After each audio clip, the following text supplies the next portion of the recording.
Welcome back to my channel. Today important information voluntary వ్యవస్థపై ఒక ముఖ్య ప్రకటన గురించి మనం చర్చించుకుందాం. వాలంటరీ వ్యవస్థ కొనసాగుతుందా లేదని కన్ఫ్యూజన్ చాలా మందిలో ఉంది. అయితే రీసెంట్ గా అసెంబ్లీలో జరిగిన డిస్కషన్ లో డోలా వీరాంజనేయ స్వామి గారు వాలంటరీ వ్యవస్థ ఉంటుంది, దానిపై కీలక నిర్ణయం అనేది మేము తీసుకుంటామని చెప్పడం జరిగింది. అయితే ఈ నెల ఆల్రెడీ పెన్షన్ పంపిణీ అనేది సచివాలయ ఉద్యోగులతో చేశారు.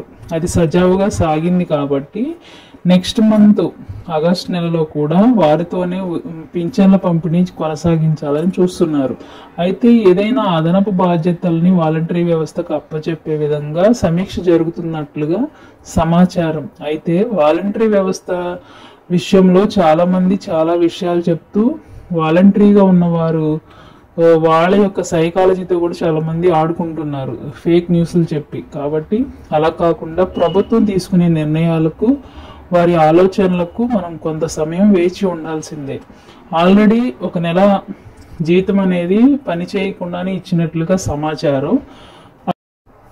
ఇంకో నెల కూడా పింఛన్లు పంపిణీ చేయకుండా పని చేయకుండానే బిల్లులు ఈ వాలంటరీ వాళ్ళకి జీతం ఇవ్వాలని బిల్లులు పెట్టడం జరిగింది. అయితే బిల్లులు అనేవి ఇంకా శాంక్షన్ అవ్వలేదు మాత్రం మనకి తెలిసిన విషయం. సో ఒక వాలంటరీ చొప్పున 5,000 చొప్పున 2,50,000 మంది వాలంటీర్ అయితే ప్రజెంట్ కొనసాగుతున్నారు. అంటే కొంతమంది ఏమో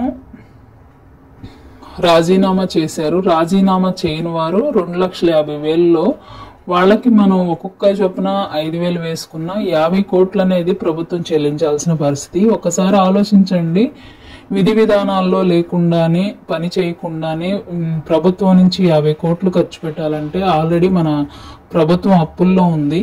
కాబట్టి దాన్ని ఏ విధంగా అధిగమించాలని సీఎం గారు సమీక్షిస్తున్నారు. కాబట్టి నాకైతే ఒక విషయం అనిపిస్తుంది, ఎంత న్యూస్లు ఫాలో అవుతున్నాం, వింటున్నాం, చాలా విషయాలు గ్రహిస్తున్నాం. కాబట్టి నాకు ఒకటి అనిపిస్తుంది మనస్ఫూర్తిగా, కొంచెం టైం తీసుకున్న వాలంటరీ వ్యవస్థకు మెరుగైన సేవలు అందించే విధంగా ఇంప్లిమెంటేషన్ చేస్తారనిపిస్తుంది.